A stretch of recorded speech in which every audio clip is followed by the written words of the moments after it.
Тема сегодняшней лекции — Георг Зиммель о моде.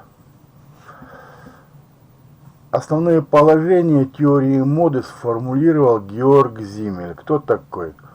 Годы его жизни 1858-1918. Я купил книгу этого Зиммеля, не нашел ничего ценного. Думаю, господи, неужели я деньги потратил впустую? И нашел маленький интересный вопросик. И изложил в своем учебнике. А остальное все, у него информация устарела, неинтересная. Вот маленький вопросик, как алмаз в навозе. Итак, он родился в Германии, происходил из еврейской семьи, принявшей христианство. Еврейское происхождение и демонстративное несоблюдение христианских обрядов мешали получению им профессорского звания. Только в 1911 году он получил звание экстраординарного профессора в Страсбургском университете, а в 1914 году ординарного профессора. Так вот, по мнению Зиммеля, модные вещи – это опознавательные знаки, указывающие на принадлежность к элите. Мода – это стремление низов подражать элите, быть похожим на элиту. Так вот, моды не существовало в первобытном обществе, так как степень неравенства между людьми, степень разделения людей на элиту и массу в первобытном обществе была невысокой.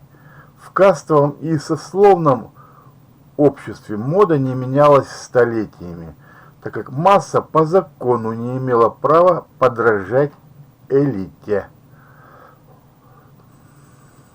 В средние века в Западной Европе только представители элиты, то есть дворяне и священники, имели право носить модные вещи.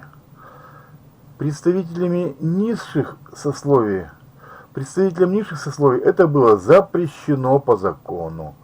Модными вещами в то время, в средние века, были драгоценности и меха.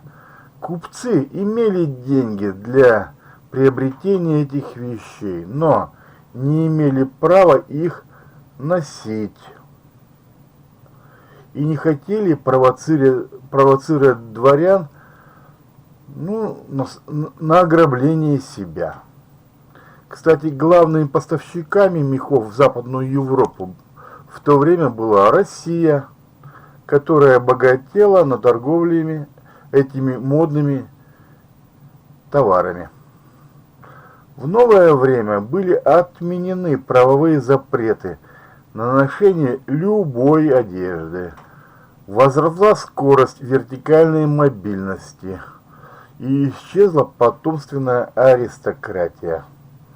При капитализме масса стала стремиться подражать элите и носить модные вещи с целью походить на представителей элиты хотя бы внешне.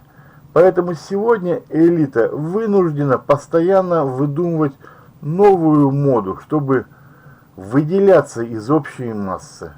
Масса настолько измучила элиту в этом смысле, что элита вынуждена даже иногда повторять моду на некоторые вещи через некоторые промежутки времени.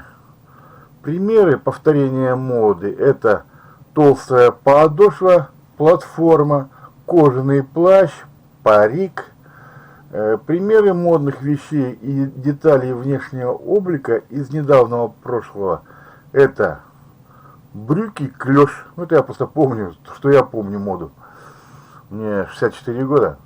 Итак, брюки клеш, очень узкие брюки, макароны, темные очки, борода, бритая голова под крутого парня, татуировки, пирсинг, мини-юбка, туфли на шпильках, автомобиль Мерседес, мобильный телефон, шорты.